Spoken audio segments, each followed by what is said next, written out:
Being a technical Tina is ruining your gains. What is a technical Tina? A technical Tina is someone who squats, they get back up, they rack the bar, they rewatch their video and they say, oh, no, I gotta go down and wait. I had a slight right hip shift. Don't be a technical Tina. And don't push your technical Tina tendencies onto other lifters.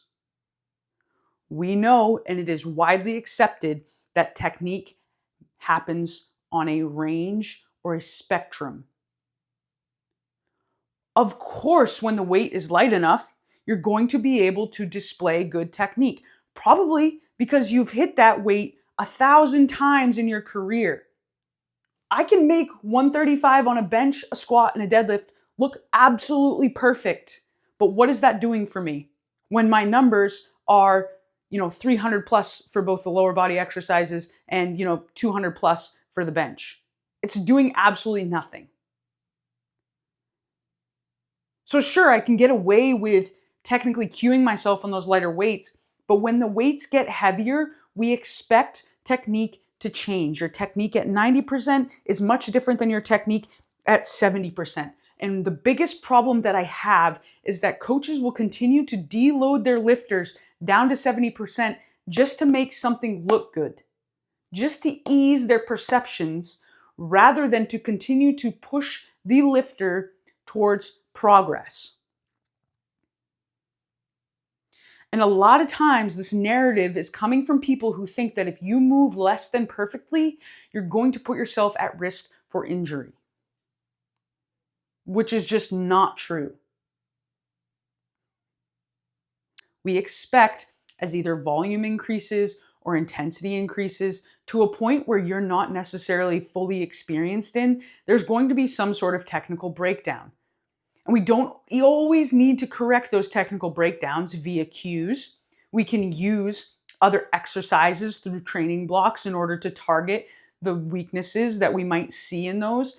But it's not something I'm always going to address on every video. And I think this is something that a lot of coaches get wrong, is they throw cues about technique to their athletes week over week over week over week. And all of a sudden, this athlete has compounded 8 different cues from you that they're now overthinking in their setup because you have these flurry of words in their head instead of treating it as a progressive overload type of concept. Sure, shoot a cue at them every once in a while, something that will change the way they relate to that exercise. But if you're spitting 8 to 10 cues at yourself during training, that's not effective training. You're not going to get an effective training stimulus. You might as well go back to school because you're working your brain more than you're working your body at this point. Now, obviously, there are times where we want to prioritize technique. If I have someone doing a split squat and they're doing something funky with a little hip hinge at the top and they're not actually squatting up and down, then of course I'm going to change that technique. The technique that they have is working their posterior chain. The technique that I intended was to work their quads. So of course I'm going to make that change. But again, in a max effort squat with a slight right hip shift at 93% is not something that you need to slap yourself on the hand for, go back, take 50 pounds off the bar, and start to move with perfect technique. In fact, that probably tells you that the breaking point is right around that percentage. And maybe you need to give yourself more experience, more practice, more touches at that percentage or that weight until it becomes the 1,000th time that you've done it and it can look technically sound.